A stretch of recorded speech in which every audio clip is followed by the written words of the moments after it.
trabalhando já há algum tempo com a preparação da igreja para um serviço mais eficaz, relevante na sociedade e também para que a igreja possa caminhar com leveza, sem peso.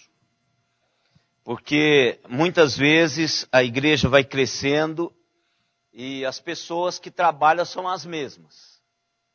Então aí começa uma sobrecarga sobre aqueles que trabalham. Então o alvo nosso é despertar a igreja para o serviço que Deus tem colocado sobre a vida de cada um e que cada um esteja exercendo o seu papel significante no corpo de Cristo. Então nós já trabalhamos 5 princípios e que esses princípios vão, como uma escada, levando-nos até chegarmos ao momento em que vamos falar sobre as nossas funções no corpo. Mas para chegarmos lá a gente precisa entender por que isso. Porque muitas vezes nós não entendemos e por isso que nós não fazemos o trabalho que deveríamos fazer. Eu tenho dito que muitas das coisas nessa igreja que não têm sido feitas é porque as pessoas que têm os dons estão sentadas. Deus aparelhou essa igreja com pessoas, cada um que aqui está, tem um papel a ser desenvolvido na igreja, no corpo de Cristo. Enquanto nós não estamos fazendo isso, esse trabalho não está sendo feito. Porque ninguém é polivalente. Ninguém tem todos os dons. Podemos até tentar correr atrás de alguma coisa, mas não vai ser com leveza.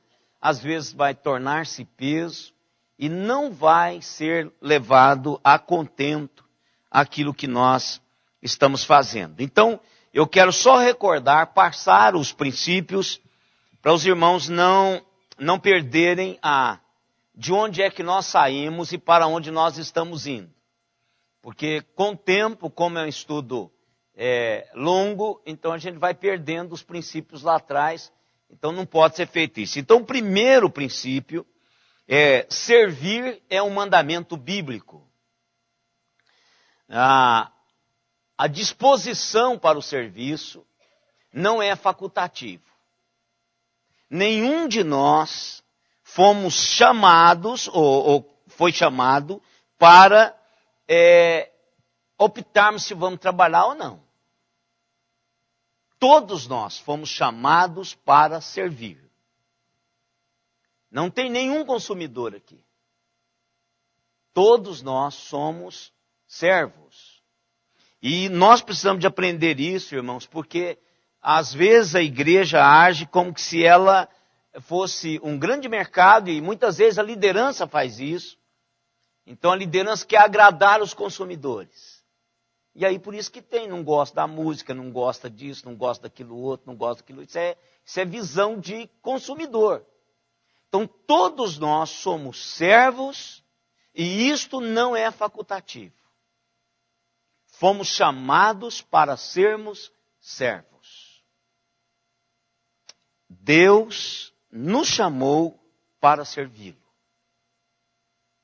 Não há outra coisa a fazer na igreja a não ser servir o Senhor. Servindo o Senhor, nós servimos a igreja. E quando servirmos ao Senhor, nós não temos muita preocupação se a igreja gostou ou não gostou. Quem precisa de gostar do nosso serviço é o Senhor. E quando servirmos o Senhor, automaticamente a igreja vai ser nutrida e vai ser servida. Então, primeiro princípio. O segundo princípio é que o serviço é uma forma de culto, uma forma cultica de adoração, e o culto e a adoração glorificam a Deus. Então, à medida que nós servimos a Deus, nós o cultuamos. E quando cultuamos, nós o glorificamos. Então, o meu serviço tem que ser um ato de culto a Deus. Tem que ser algo que eu faça para Deus e Deus está sendo glorificado através do meu serviço.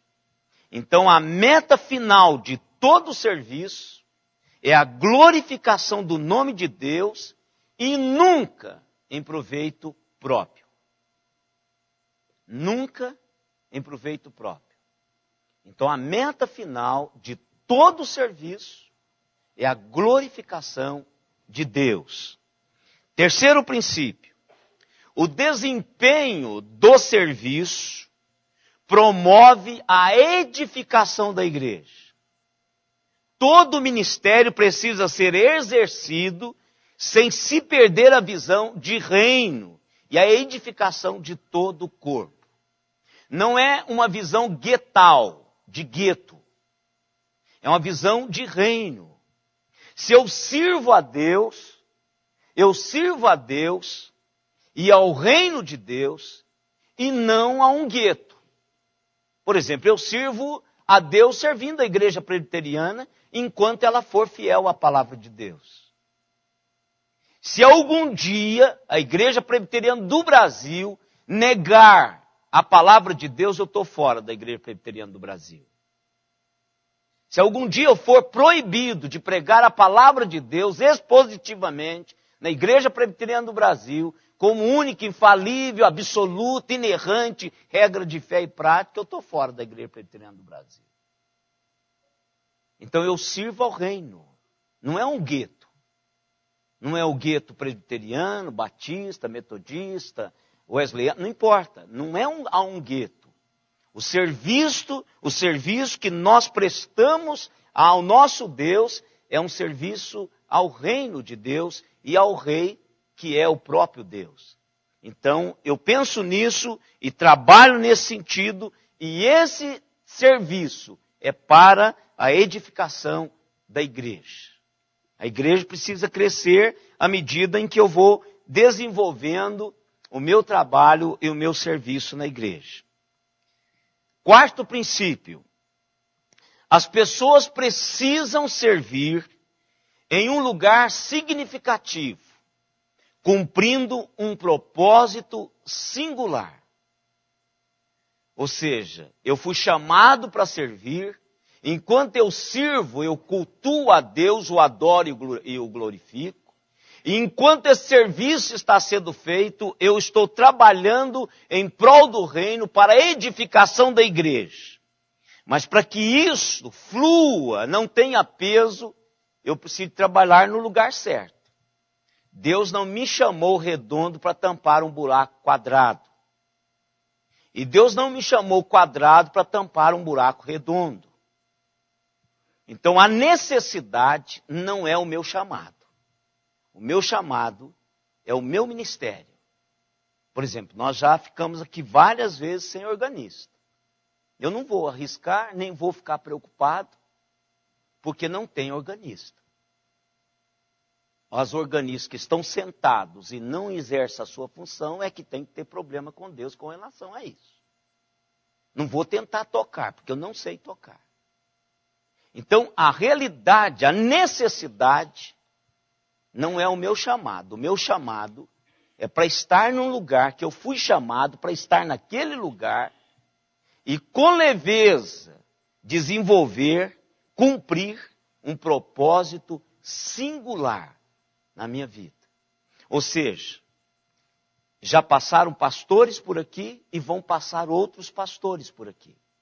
Mas nenhum deles vai representar a Deus como eu represento. Podem fazer muito mais do que está sendo feito no meu pastorado, mas não vão representar a Deus como eu represento. Eu sou singularmente um representante de Deus, como você também é. Pessoas serão atingidas, alcançadas pela graça de Deus, através de nós, mas só nós podemos desempenhar esse papel. Porque é um propósito singular de Deus. Deus tem isso no seu coração. Então, servir a Deus com alegria é o ideal de todo servo de Deus. E isso só será possível se estivermos no lugar certo. O trabalho cristão não pode ser visto como uma cruz pesada. Pelo contrário, o serviço é um privilégio, traz um grande sentido de contentamento e realização.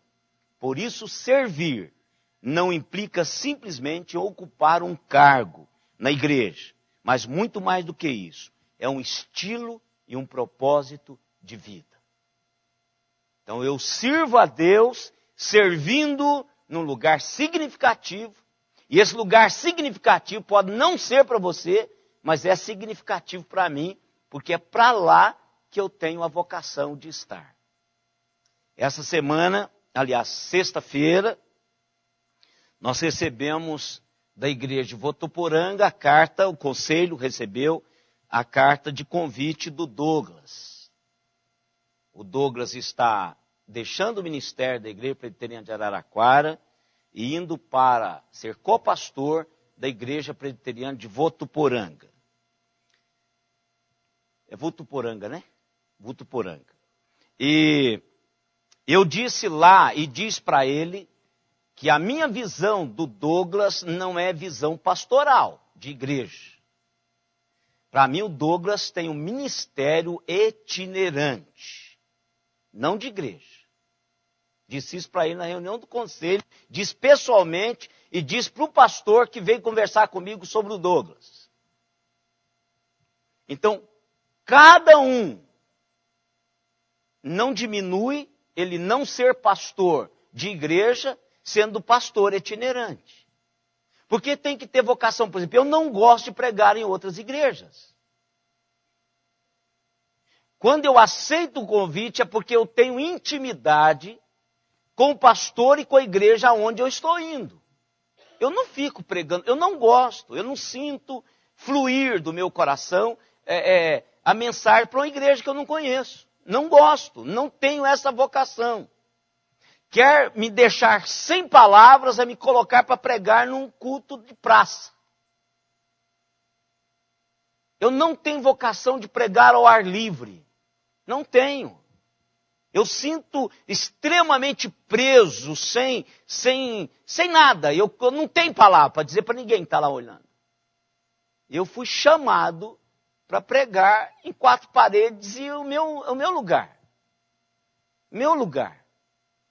Para as pessoas que caminham comigo. Eu fui chamado para ser pastor de igreja. Então, são dons, são lugares significativos para que devemos estar lá e trabalharmos com relação a esta realidade. Eu falei do Jimmy Elliot domingo passado, daqueles que morreram lá, do piloto da selva. O Jimmy se preparou extremamente, tal maneira que as igrejas queriam ter o Jimmy como pastor. As igrejas ficavam atrás dele, porque ele era doutor em grego, ele era não sei o quê, falava não sei quantos idiomas, pregava, era fluente em pregar, tinha um carisma tremendo para falar, mas ele queria ser missionário. Ele se preparou com tudo isso, porque a vocação dele era ser missionário.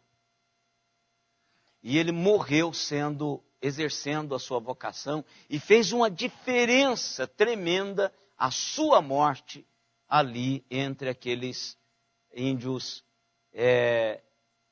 que não pouparam a sua vida. Então, cada um, não importa o lugar que você esteja, mas cada um foi chamado para ocupar um lugar significativo no corpo de Cristo, cumprindo um propósito singular. Cada um de nós foi chamado para isso. Quinto propósito, ou seja, quinto princípio, nós estudamos esse quinto princípio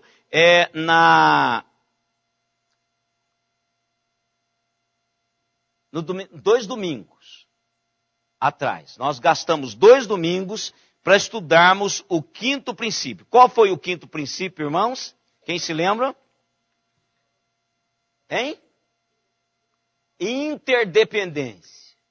O corpo de Cristo ele trabalha, nós trabalhamos no corpo de Cristo e trabalhamos interdependentes. Deus nos chamou para dependermos uns dos outros. Pessoas ocupam lugares significativos, flui com uma leveza esta realidade do seu propósito no corpo de Cristo e nós somos interdependentes. Por exemplo, nós dependemos da Lu. A Lu é a pessoa que cuida da igreja. Ela fica aqui a semana toda, 8 horas por dia, cuidando da nossa igreja. Então, é interdependência. A Lu é da Assembleia de Deus, mas a Lu tem um ministério de zelar da casa do Senhor. É um ministério tão importante quanto o ministério do presbítero, do diácono, do professor de escola dominical, do pastor, da pessoa que administra os conjuntos, do Lelo que toca aqui, da irmã Idelma que toca, do Lelo que dirige o ministério do pastor, de todos nós, tão importante quanto. Por quê? Porque ela ocupa um lugar significativo no corpo de Cristo. E nós dependemos dela. Por exemplo, eu não preciso me preocupar com isso aqui toda manhã. Ou toda noite. Toda vez que eu vou pregar, eu tenho minha água aqui na porta. Todo diácono de plantão, uma das primeiras coisas que eles fazem, vou pôr a água para o pastor. Mas também esse diácono de plantão, ele não está preocupado durante a semana, o que será pregado? No domingo de manhã, no domingo à noite, na quarta-feira, na terça-feira. Ele não se preocupa com isso. Por quê? Cada um desempenha o seu papel e nós somos interdependentes uns dos outros. Então, Deus nos chamou para fazermos isso. E hoje, irmãos, nós vamos para o 6º princípio. Esse 6º princípio é um princípio muito, mas muito importante, irmãos, que vai nos dar uma dimensão que é difícil a gente conseguir trabalhar com pessoas voluntariamente cumprindo esse princípio. Porque até nós como pais, a gente não lida com muita leveza com esse princípio. E a igreja às vezes sofre por causa disto.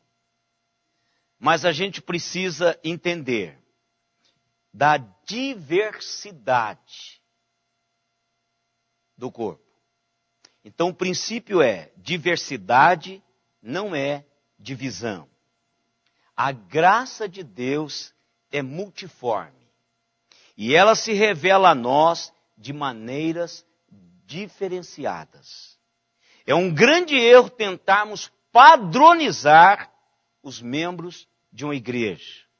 Seria como violentar a ação criadora de Deus. Precisamos aprender a respeitar e conviver com as diferenças. Isso é uma dificuldade. Todos nós temos dificuldades com a diversidade de dons e as pessoas que convivem conosco também querem fazer-nos como elas, todo mundo falando a mesma coisa. Vocês já viram aquelas igrejas assim? Por exemplo, tem uma denominação aqui que todo pregador prega do mesmo jeito. É tudo soldadinho de chumbo. Tudo falando da mesma maneira, até a posição da mão faz da mesma maneira. Isso é doença, irmãos. O dia que o Alexandre estiver pregando igual a mim, ou eu e ele temos que sair daqui. Porque aí não tem graça, não preciso dele, nem ele vai precisar de mim. Então nós estamos juntos porque somos diferentes. E essa diferença é algo que Deus pensou desde o início. Como eu estou fazendo em todo o princípio, eu estou buscando uma base no Antigo e outra base no Novo Testamento. Para entendermos, irmãos, que o projeto de Deus não é um projeto apenas do Novo Testamento. Deus vem sinalizando o seu querer para o seu povo desde sempre. Desde sempre. Desde quando ele se revelou especialmente através de pessoas escrevendo, Deus se revela mostrando o que ele quer. E às vezes precisa de passar gerações e gerações e gerações e gerações para aprendermos. E quando aprendemos, a geração que está vindo precisa de aprender de novo. Quando nós morrermos, irmãos, tudo que nós aprendemos vai morrer conosco. Os nossos filhos vão precisar aprender tudo de novo. Tudo de novo. Vai precisar aprender a orar, vai precisar aprender a confiar em Deus, vai precisar aprender a caminhar com santidade, vai precisar aprender de novo. Mas os princípios de Deus permanecem para sempre. E nós precisamos de pessoas que aprendam para ensinar aqueles que ainda não sabem acerca disso. Então, irmãos, eu ouvi uma palestra com relação à diversidade e ele fez uma pergunta interessante. Olhe para o lado. O palestrante perguntou. Aí nós olhamos para o lado, um lado, outro. A pessoa que está ao seu lado parece com você? Não. Não parece. Não parece. Então ele falou assim, é assim que Deus pensa. É assim que Deus pensa. Você não é igual a ela, não fala como ela, porque ela é ela mesma e você também. Isso é diversidade. Deus, desde sempre, pensou na diversidade. E eu quero começar do começo. Gênesis 1, 24. O que está escrito lá? Deus criou as coisas para serem diferentes. Deus não criou as coisas para serem iguais. Não é uma linha de montagem. Nem espiritualmente, nem na criação. Deus não fez uma linha de montagem, todo mundo igualzinho. Com o mesmo chip, orando do mesmo jeito. Quando você participa de um grupo, que todo mundo fala do mesmo jeito, cai fora enquanto você pode. Porque esse negócio é patológico. É patológico. O corpo de Cristo e o propósito de Deus é a diversidade. A diversidade é o plano de Deus, irmãos. Os nossos filhos e nós que fomos criados na igreja e nos envolvemos com a igreja, porque tem pessoas que passam pela igreja. Sou filho do presbítero fulano de tal, sou filho do pastor tal, sou filho do diácono tal, sou filho do professor tal, mas passaram pela igreja. Mas todos nós que fomos criados e envolvidos com a igreja, nós não temos dificuldade de trabalharmos hoje com pessoas. Que é o que as empresas querem hoje. Pessoas que conseguem trabalhar em equipe. Por quê? Porque nós estamos acostumados a relacionarmos com aqueles que descem facilmente, com aqueles que só descem com Coca-Cola, aqueles que não descem nem com Coca-Cola, só pelo Espírito Santo de Deus. Não é? Então nós vivemos nessa diversidade. Então, Isso é fantástico, porque esse é o plano de Deus. Diversidade, irmãos. Diversidade. Olha o que diz lá, Gênesis 1, 24. Pode ler.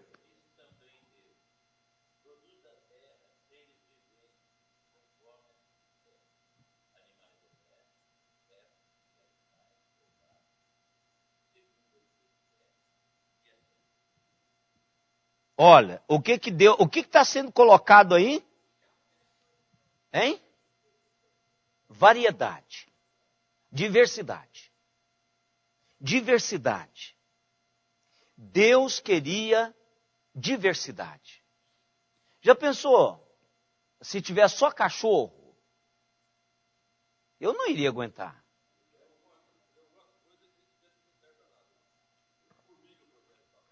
Para que formiga? Verdade, para que formiga? Deus pensou em tudo, irmãos. E no ato criador ele cria diversidades, variedade. Deus gera essa realidade para que nós possamos entender que Ele é um Deus, que o plano dele, como Deus, é um plano de diversidade. Então, irmãos, se tem aqui pessoas que falam diferente de mim, seja bem-vindo, querido. Eu não consigo, tem um punhado de coisas na igreja que eu não consigo fazer, irmãos. Eu já disse isso para os irmãos, outras eu faço com peso, por causa da minha função pastoral. Tem muita coisa na função pastoral. Se a igreja me desse a liberdade de dizer se faço ou não faço, seriam muitos que eu não faria. Por quê? Porque eu não fui talhado, eu sofro em fazer isso. Eu disse uma delas é culto fúnebre. Não é porque eu tenho medo da morte. Porque morte para mim é uma porta dimensional. E eu tenho a impressão que eu não vou morrer. Isso é uma possibilidade. Porque Jesus diz que vai voltar a qualquer hora. Então, enquanto eu estiver vivo, eu tenho a possibilidade de não morrer. Eu não tenho medo da morte. Encaro assim com naturalidade. É um ciclo natural da vida. E eu tenho o Deus da vida comigo, então morte para mim é mudar de cidade. É mudar de relacionamento com Deus. E eu tenho facilidade de mudar de cidade. Não é? Mas a realidade, irmãos, é que muitas vezes nós não cultivamos essa realidade de mudanças. E aí nós não encaramos a diversidade como um projeto de Deus. Olha uma realidade fantástica aqui que Deus trabalhou. A criação do homem. Quando Deus cria o homem, Ele fez o homem e a mulher iguais, diferentes. Com perspectivas diferentes. Com propósitos diferentes. E aí o homem não contenta com esse negócio. Então mulher com mulher, homem com homem. E isso é legal. Segundo os homens. Segundo os homens. Mas não foi assim que Deus fez. Porque Deus, o propósito de Deus, o plano de Deus é para sermos diferentes. É para trabalharmos de maneira diferente. Então não tente. Tem gente que fala assim, pastor, esse povo não ora. Como assim, meu irmão? Não, ninguém ora, eu chego. Então chega e ora, minha irmã. Ô meu irmão, já pensou se todo mundo fosse olho? Não iria funcionar. Então se você foi chamado, você tem aquela vontade de orar, não recrimine o que não ora, ora por ele. Ore por ele. Porque a intensividade da sua oração é que vai sustentar o resto do corpo. Não tem que ficar recriminando o outro. Então, quando Deus nos chama, Ele nos chama para a diversidade. O que eu gosto, irmãos, eu estava fazendo uma leitura de Jeremias. Jeremias é meu profeta predileto. Primeiro porque Jeremias tinha um coração naquilo que ele fazia. Isso não significa que os outros não tinham, mas Jeremias demonstrava isso. Jeremias passava esse coração dilatado em direção às pessoas. Tanto é que ele é chamado de o profeta chorão. Aí eu vejo Timóteo, que eu gosto de Timóteo também. Não é só porque Paulo gostava dele, mas é porque Timóteo ocupou lugar significativo no corpo de Deus e, apesar de ser jovem, ele conseguiu fluir com o seu ministério. Eu fico pensando os dois. Para mim, Timóteo tinha o mesmo perfil de Paulo, por isso que eles se davam bem. Timóteo era filho de judeu, irmãos. De judia e grego. Então Timóteo tinha uma cabeça, ele era a razão, que eu acho que também Paulo era. Paulo era uma cabeça pensante. E eu não sei se Paulo chorou algumas vezes assim, demonstrando algum sentimento. Claro que ele deve ter chorado, porque ele era homem como nós somos, e mesmo durões, os durões choram também, né? Não é só os brutos, são os durões, choram também. Mas eu olho para Jeremias e olho para Timóteo, em épocas diferentes do mover de Deus, mas Deus usou todos os dois para uma finalidade única, com um propósito de levar pessoas ao conhecimento de Jesus e da vontade de Deus para as suas vidas, para que eles pudessem viver um tempo aqui, como nós estamos vivendo, com a perspectiva dos céus e da eternidade. Pessoas diferentes, fazendo a mesma coisa, de maneira diferente. Um racional, aquele que fala a cabeça, aquele que fala o coração, porque pouquíssimas pessoas têm esses dois dons, que é aquele que fala a cabeça e ao coração ao mesmo tempo. São poucos, raríssimos, pessoas que têm uma facilidade intelectual e uma facilidade emocional. Normalmente, eles têm um ou outro. Então, Jeremias, apesar de ser um profeta de peso, não é? No Antigo Testamento, mas ele era mais coração. Veja como ele sofria, aquele pobre.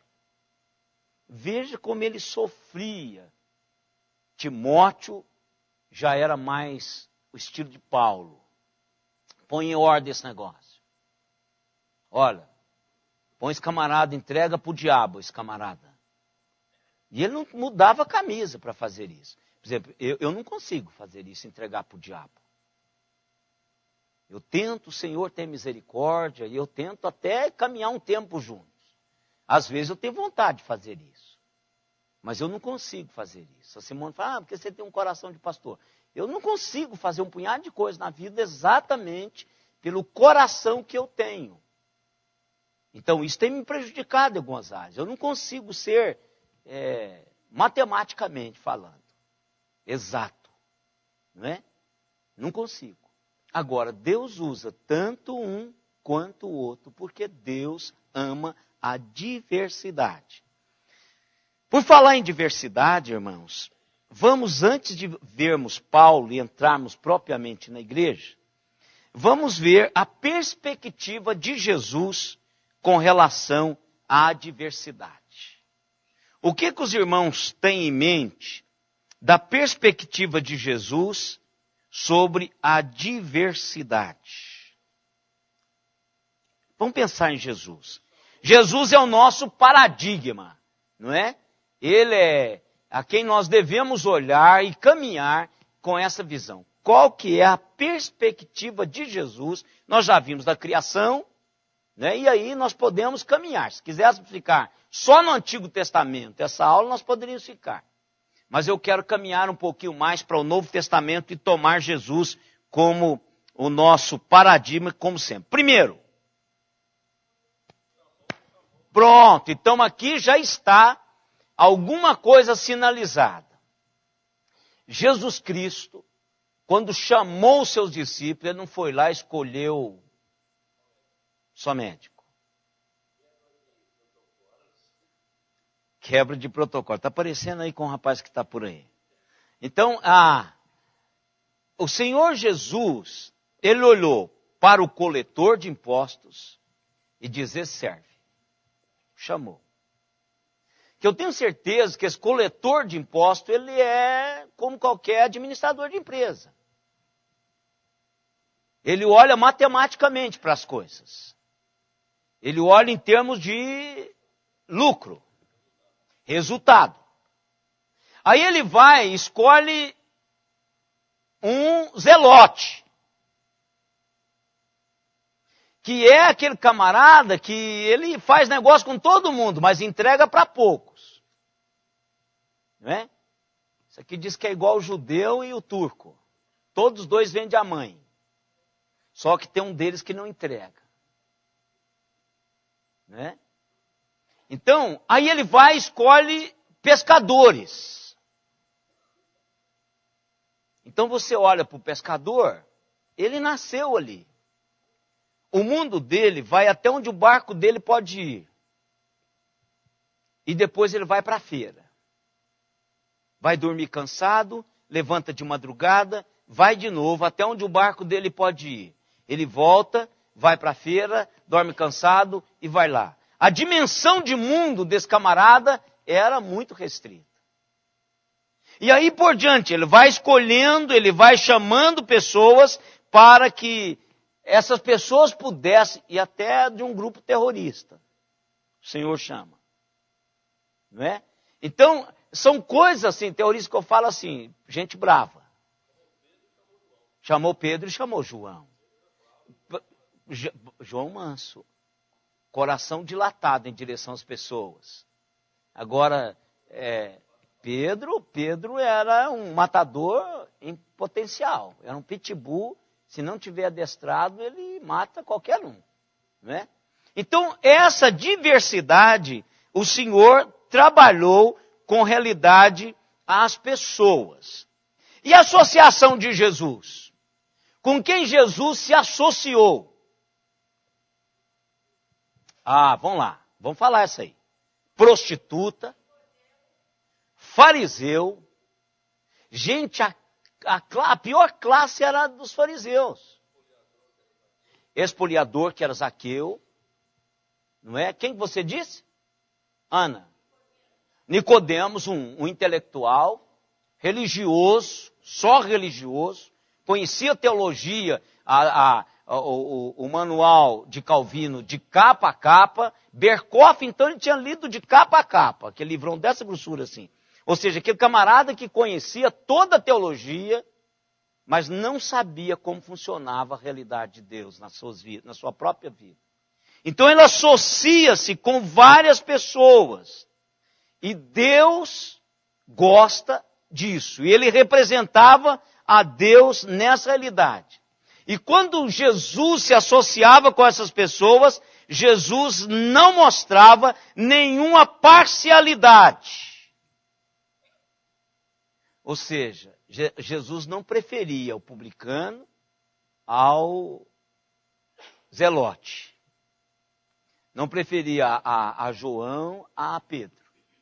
Então, Jesus mostrou para essas pessoas que, de fato, Deus ama a diversidade.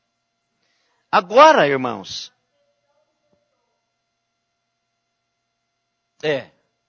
não fez. Mas um momento muito especial que eu vejo, e eu tenho trazido isso para a minha própria vida desde muitos anos, é quando os discípulos venham para Jesus reclamar de um grupo que está fazendo um trabalho. E nós precisamos começar a pensar nessa multiforme graça de Deus, irmãos. e pararmos de jogarmos pedra uns nos outros. Claro que nós podemos até analisar os métodos, não concordarmos com ele, porque nós somos ensinados e trabalhados de uma maneira mais bíblica, de uma maneira mais coerente, mas nós precisamos entender que as pessoas que estão trabalhando para o Senhor, e mesmo que elas estão usando métodos diferentes, nós entendemos que Deus está fazendo o trabalho dele, independentemente dessas pessoas. Porque Deus ama a diversidade. Já pensou se tivesse só igreja presbiteriana no Brasil? Não estava acontecendo muita coisa. Não estava acontecendo muita coisa. Mas já pensou também se tivesse só assembleia? Também não estava acontecendo muita coisa. Então por que é que nós estamos tornando-se numa igreja forte? É porque nós somos, nós temos uma variedade. Então por isso que a pessoa entra aqui e fala, pastor, eu fui para a igreja. Não tem problema, meu querido. Você ama Jesus? Ama, então fica lá. Pastor, estou chegando para cá porque eu me identifiquei mais aqui. Você continua amando Jesus? Continua. Então fica aqui. Porque essa variedade de ministério, irmão, está no coração de Deus. Não é só os presbiterianos. Aliás, os presbiterianos são mais flexíveis. Nós recebemos das igrejas históricas todos os membros que foram batizados e professaram a sua fé nas igrejas históricas. Todas elas nós recebemos. Não precisa batizar de novo. Não precisa professar a fé de novo. Porque nós entendemos nessa variedade de ministérios. Então Deus ama isso, irmãos. Deus ama esta variedade de ministérios. Vamos ver lá. Marcos 9, 38 a 40. Eu gosto dessa palavra, irmãos, e isso tem que estar no nosso coração se nós quisermos entender o processo de Deus na nossa vida enquanto igreja. Uma das experiências, eu estava contando para alguns irmãos, a semana passada nós estávamos conversando sobre alguns postulados de algumas denominações, e eu falei das minhas experiências missionárias. E claro que eu tive que aprender isso, irmãos, porque quando nós fazemos viagens missionárias, eu não posso viajar com a bandeira da igreja presbiteriana nas costas e marcado na testa que eu só faço o que a igreja presbiteriana faz. Quando eu saio para o ministério missionário, eu tenho que entender que há uma multiforme maneira que Deus age no mundo e nas pessoas. Por exemplo, quando eu cheguei no Paraguai, em 86, eu fui chamado para uma reunião de oração. E vocês se lembram que em 86 o Paraguai era ditadura. Stroessner estava lá, mas eu estava amparado porque eu estava na casa de um coronel do exército. Então a reunião era lá. Então quando eu cheguei naquela reunião, eles começaram, e eles fazem isso. A operação mobilização, o que ela faz? Ela pega tradicionais e coloca em igrejas pentecostais. Pegam pentecostais e colocam nas igrejas tradicionais. Isso já é uma metodologia deles que eu acho fantástico. Se você não der certo, então caia fora do trabalho missionário, que você não serve. Então, quando eu cheguei lá, eu participei dessa reunião, falaram em línguas, punhado de coisa ali, e no momento que nós estávamos orando, uma pessoa chegou para mim, uma senhora, me abraçou e diz assim, Deus está mandando lhe dizer que está cuidando da sua filha e da sua esposa. Fique tranquilo, porque Ele está cuidando das duas. Eu pensei comigo assim, presbiterianamente. Quando eu saí de Uberaba, eu tinha certeza disso. Eu tinha certeza absoluta que Deus estava. E assim, aquela coisa, e foi logo lá, né, em 86, eu estava ainda bem jovenzinho, cabeça dura em algumas coisas. E aí, tudo bem, passou, nós fomos trabalhar e tal. Quando eu chego em casa, a Simone me conta que quase morreu. E a Letícia também, com a diarreia tremenda, tiveram que ir para o hospital, etc, etc. Então, de fato, Deus, eu não sabia. Eu não sabia.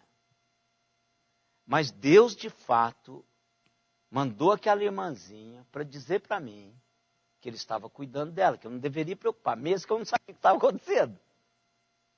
Outra coisa, o pastor da igreja chegou para mim e disse assim, pastor, eu estou assim meio sem graça de falar com o senhor, eu sei que o senhor é da IPB, mas tem um grupo de gente que gostaria de batizar por imersão e queria que o senhor batizasse. Eu falei, meu irmão, estou na sua igreja, pouca água é muita água, isso não faz nenhuma diferença. Pode marcar o batismo, não tem nenhum problema, meu irmão. Vamos batizar essa moçada. Deus ama a diversidade. Claro que eu não vou construir aqui no templo da Igreja Presbiteriana do Brasil um batistério. Não é assim que a igreja funciona aqui. Mas se eu for a igreja batista, e que vai ser muito difícil isso acontecer na igreja batista, um batista me chamar para participar de um batismo, vai ser dificílimo esse negócio. Às vezes não dá nem Santa Ceia. E às vezes dá isso. Por exemplo, eu já preguei na igreja batista que não me serviram a Santa Ceia.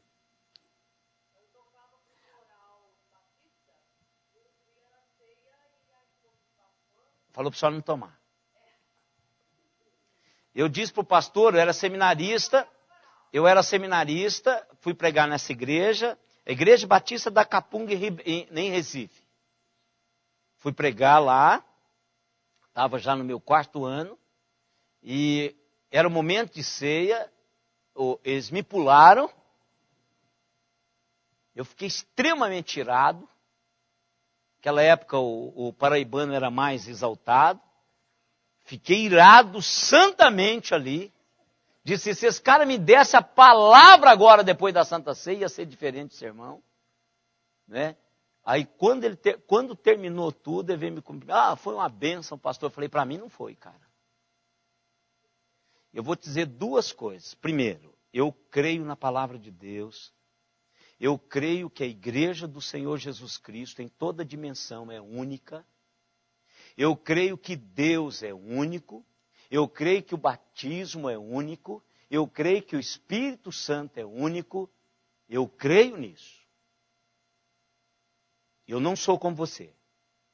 E segunda coisa, não me convide nunca mais para pregar na sua igreja. Eu sei que eu não sou importante. Vocês vão continuar sendo igreja sem mim. Agora, hoje eu me senti muito mal na sua igreja. Eu tenho convicção plena que sou tão servo de Deus quanto você.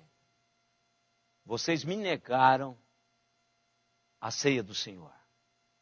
E não é da Igreja Batista esse negócio. Esse negócio é do corpo de Cristo. Não é uma comunhão com a Igreja Batista ou com a Igreja Presbiteriana. Quando eu tomo a ceia, em qualquer lugar que eu a tomar, a minha comunhão é com Jesus. Eu fico individualmente. Por isso que Paulo diz assim, examine-se, pois, cada homem, se examine, e aí coma e beba do cálice. Não diz, cada presbiteriano examine segundo a teologia presbiteriana. Não fala isso. Então, irmãos, nós precisamos entender, se quisermos usar os dons que Deus nos deu, nós precisamos de entender a diversidade de dons dentro do próprio corpo, da própria comunidade, como também fora Deus usando outros ministérios. Vamos lá, vocês acharam lá? Olha aí que coisa bonita que Jesus deixa para a gente. Por que Jesus, 38-40, irmã Araci? Marcos 9, 38-40. Aqui, a Sociedade Bíblica Britânica colocou: Jesus ensina a tolerância e a caridade. Mas eu entendo aqui que Jesus ensina sobre a diversidade de ministérios. E precisamos encarar o ministério dessa maneira. Por quê? Porque Jesus está preparando um grupo de discípulos para trabalhar com o ministério da igreja. Em todas as dimensões da igreja de Cristo. 38. Disse-lhe João: Mestre, vimos um homem que em teu nome expelia demônios, o qual não nos segue. E nós lhe proibimos, porque não seguia conosco. Mas Jesus respondeu: Não lhe proibais, porque ninguém há que faça milagres em meu nome, e logo a seguir passa a falar mal de mim. Pois quem não é contra nós, é por nós.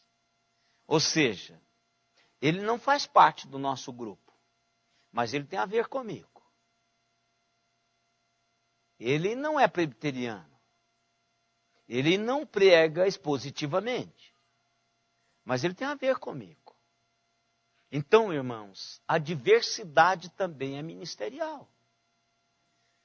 Prepare-se, eu posso não concordar com os métodos, posso não concordar com as posturas, posso não concordar com a falta de transparência, posso não concordar com a visão de prosperidade aqui e agora, mas pode ter certeza, quando nós chegarmos no céu, nós vamos encontrar pessoas convertidas em todas essas dimensões de ministérios. Porque o inimigo da nossa alma é muito maior do que essas coisinhas que estão aí, essas pessoinhas. Então Deus salva as pessoas na diversidade desses ministérios. Não tem como levar as pessoas a serem salvas ou libertas do inferno se não forem pelo nome de Jesus Cristo. E quando fazem isto, jamais serão contra a Jesus. Não vejo ninguém falando que Jesus é filho do capeta. Podem não ser os mesmos métodos. Podem não orar de joelho. Por exemplo, nós temos uma irmã aqui que ela gosta de orar de joelho. Eu acho que ela ficou tão envergonhada que não ora mais. Mas sempre eu havia chegado aqui e ajoelhar. Aí eu deve ter falado assim: essa igreja é muito fria mesmo, ninguém ora de joelho. Se você tivesse vontade de ajoelhar, meta o joelho em terra e ora. Agora não critica o outro. Aprenda a conviver com a diversidade de dons, de pessoas. Nós não somos iguais. Não somos iguais, irmãos. E é excelente não sermos iguais. Isso é uma bênção. Já pensou se os seus filhos fossem iguais, Wagner? Coisa sem graça. Sem graça. É bom. Por exemplo, ali vinha um pagode sem viola. Toda gaiata, gosta de fazer graça, igual a mãe. A Letícia já é séria. Então, que legal ter as duas lá. É legal. Isso é muito bom. A Lívia, a Simone, emprestou a mim um pouquinho de leveza na vida. Porque toda a vida eu fui muito sério. Toda a vida. Eu nunca gostei de brincadeira. Nunca. Toda a vida eu usei cinto. Desde pequeno, quando usava suspensório, eu usava suspensório. Eu tinha mania de fazer isso. Eu fui adulto desde criança. Agora Deus colocou a Simone, uma gaiata, na minha vida para ajudar um pouquinho, dar um pouquinho de sabor a esse negócio. Então isso é uma bênção, sermos diferentes, irmãos. Então Deus aponta para mim e para você que Ele gosta, que é plano dele, variedade. Nós não podemos, irmãos, descartar isso. Não vou lá porque... Não, fica lá para prestar um pouquinho de alegria nesse negócio. Vai lá, o pessoal fala assim, eu gosto só de hino. Eu falei, eu gosto de hino e de cânticos. Eu gosto de hinos e de cânticos. Todas as igrejas que eu passei não tem esse negócio de ficar só cantando hino. Para com isso. Ou só cantando cânticos espirituais. Não, senhor. Não, senhor. Vamos cantar. O Lelo fala, pastor, é todo domingo. O Lelo pergunta, quantos que eu canto? Todo domingo. Há 13 anos o Lelo faz isso. Há 13 anos, o Lelo me pergunta todas as vezes, pastor, preparei 3. Vai 3? Ou só 2? É um presbítero submisso, o Lelo. Mas também com a Lili lá, ajuda esse negócio aí. Brincadeira, Lili, Lelo. Mas é isso. Então eu gosto, porque isso dá uma balanceada, irmãos. Dá uma balanceada. Porque a diversidade, Deus ama isso. Eu acho os hinos fantásticos, que cantaram os nossos tataravós. Mas tem alguns hinos modernos fantásticos, hinos que movem o nosso coração, que faz a gente pensar na grandeza de Deus, que vai marcando história. Quantos hinos marcaram a nossa história da mocidade? Quantos hinos? Quantos corinhos marcaram a nossa história? Fantástico. Basta que me toque, Senhor. Não tinha uma vigília que não cantasse esse cântico. Basta que me toque, Senhor. A minha geração, a nossa geração, não tem como não lembrar desse hino. Satisfação. Satisfação é ter a Cristo. Que coisa fantástica, isso marcou a nossa vida. Agora, hinos também. Aquele que nós ressuscitamos domingo passado, né, irmã Idelma? Nós tiramos lá do baú, hinos também. Então, diversidade. Diga, meu irmão.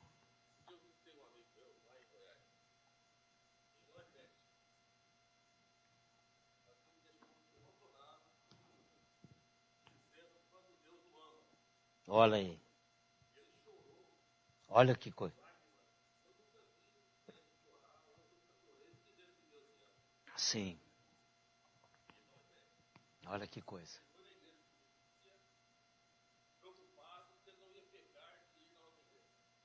Olha que coisa. Olha que coisa. Copiosamente.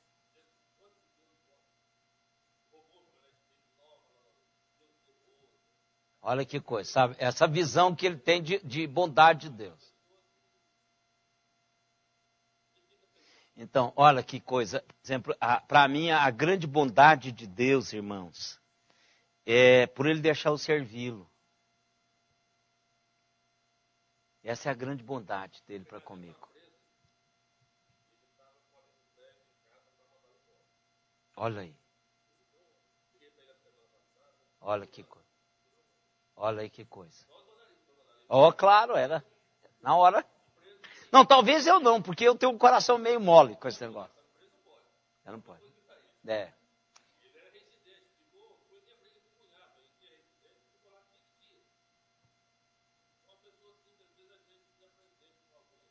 Então, eu conheço um que converteu por gratidão. Como é que é o nome dele? Bem lá em Caruaru. O pai da Enied lá, da cobrinha lá, como é que é o nome dele? Ele falou para mim assim, pastor, minha família toda era crente.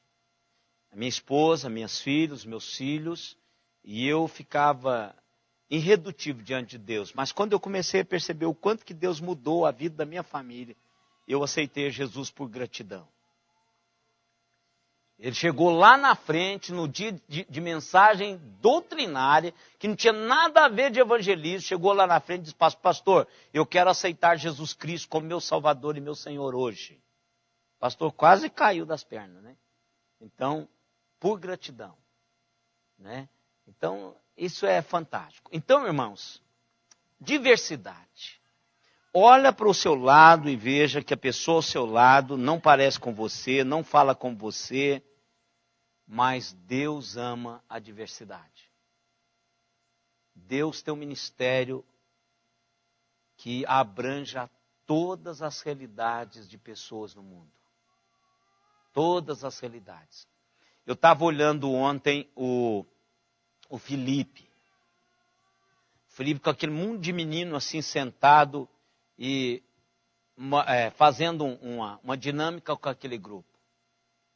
Eu falei, puxa vida, o Felipe é um diácono, né? Já é um diácono jovem, é funcionário da Vivo, é professor de educação física, e o camarada se iguala àquelas crianças e começa a transmitir para aquelas crianças, e as crianças fazendo tudo o que ele estava fazendo e acompanhando ele da maneira como ele estava. Eu pensei assim, se o Felipe não estivesse aqui, esse trabalho jamais seria feito por mim. Eu jamais me exponho a fazer isso, irmão. Eu não vou nem jogar bola com os nossos jovens. Eu sou pastor deles, não sou colega de jogar bola. Então, o Alexandre já faz isso. A Mauri já faz isso. Então, por isso que eu preciso dos dois. É diversidade. O Alexandre me faz bem ouvi-lo, irmãos. Eu gosto de ouvir o Alexandre. O Alexandre mexe um lado na minha cabeça que eu não consigo mexer. Ele olha para um texto e eu não consigo ver o texto como ele vê. Então isso é fantástico, eu gosto de ouvi-lo. Então cada um de nós somos especiais. Agora não esqueçam, não vamos ser iguais. Isso é doença, viu? Você tem que orar assim, faz assim, não, não tem isso, irmãos. Reverendo Jeremias, da 8ª Igreja de Belo Horizonte, disse que estava atravessando um momento difícil na vida e foi lá no escritório, eu acho que é daquele problema da esposa dele, e que ela estava com câncer, né? E a veio falecer. Diz que ele ficou na cadeira dele lá, da cadeira pastoral, subiu na cadeira, enrolou lá na cadeira, orou. Aí no outro dia falou, aí veio uma paz de Deus, Deus falou ao coração dele, e ele teve vontade, falou assim, ele sentiu vontade de pôr os presbíteros a orar naquela cadeira.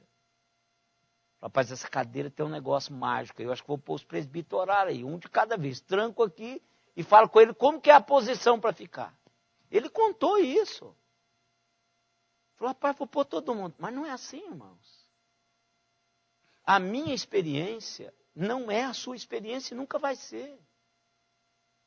Até porque o que Deus quer fazer comigo é diferente do que Deus quer fazer com você. Então, Deus ama a diversidade.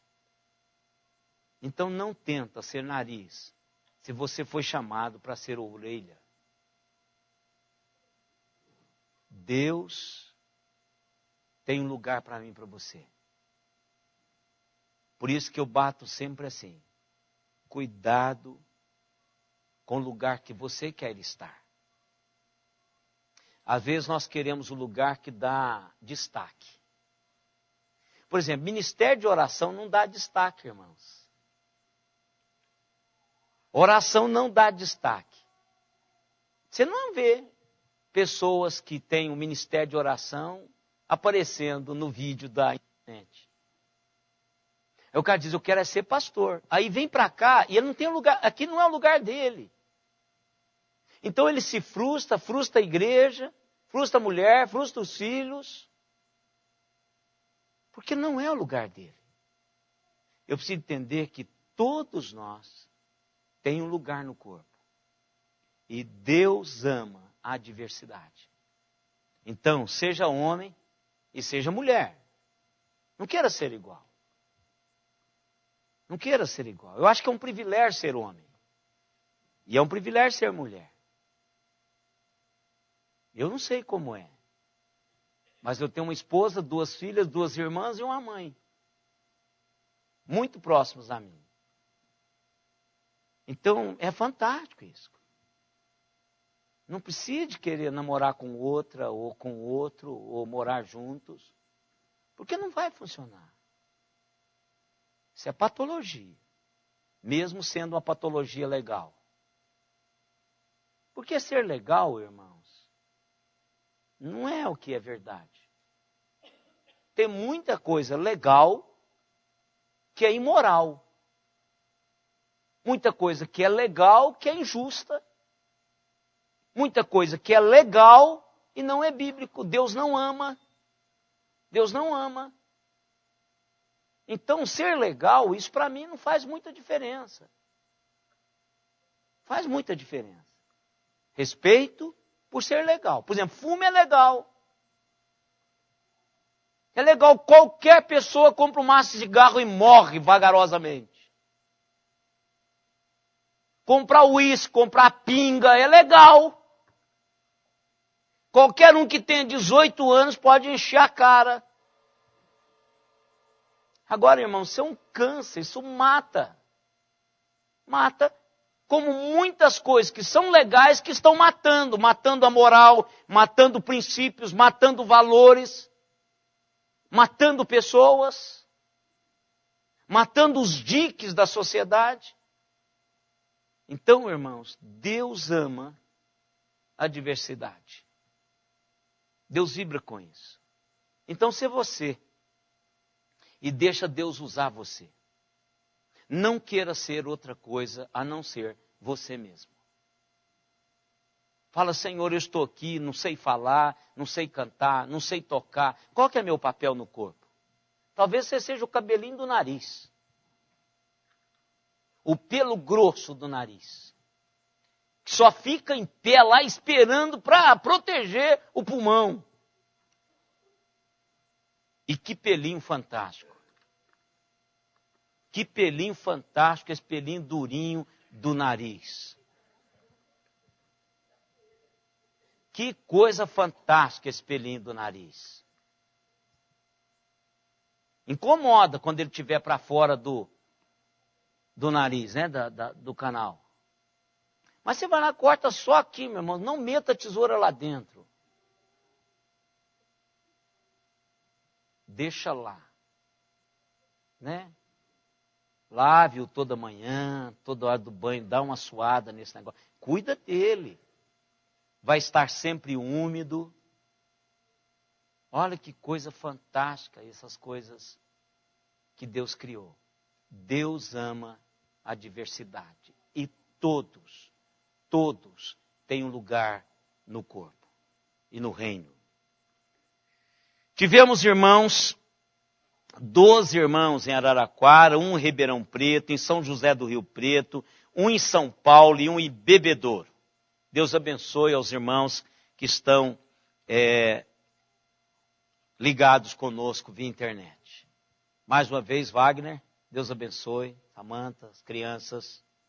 Deus abençoe ricamente a cada um dos irmãos. Tem mais alguém nos visitando hoje aqui? Não. Aliás, vocês não são visita. Eu falei uma visita da irmã, ela ficou brava. Não sou visita mais. Então, eles são da igreja, viu, irmão? Só estão morando fora. Quando aposentarem, vão vir para cá. Ó, não sei.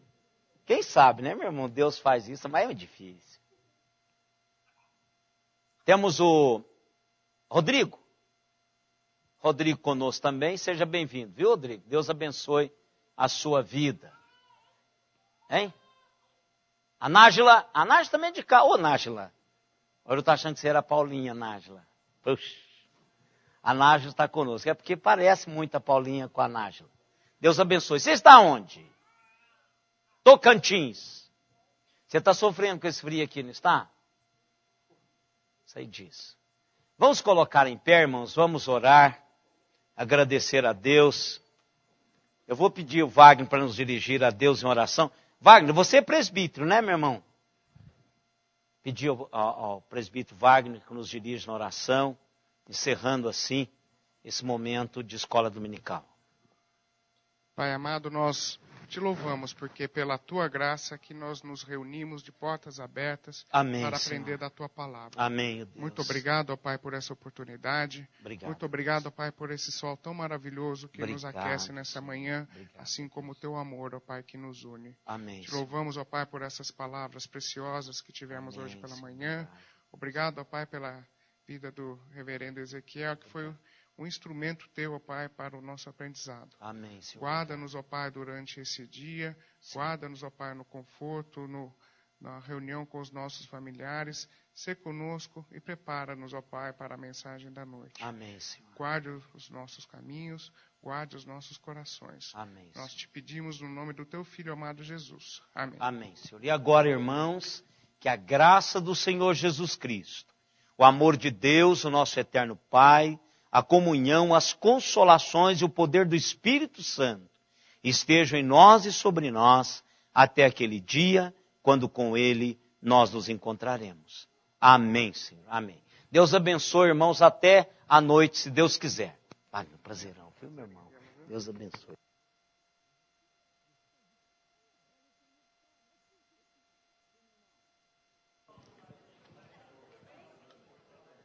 Sim, Tiago.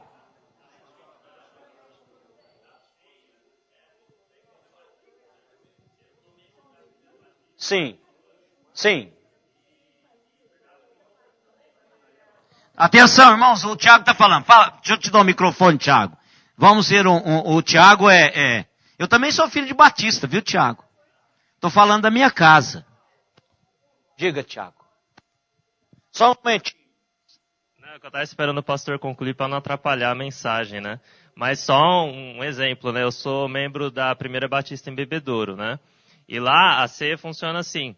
Para participar você tem que ser membro, né? Mas quem vem de outra igreja, seja qual for a denominação, o pastor só dá a seguinte mensagem: olha, independente da igreja que você estiver, participe da ceia se você estiver com consciência limpa e em comunhão com a sua igreja, né? Se você estiver em comunhão com seus irmãos. Agora, se você estiver com algum problema na sua igreja, com algum problema com o irmão, seria melhor você não participar.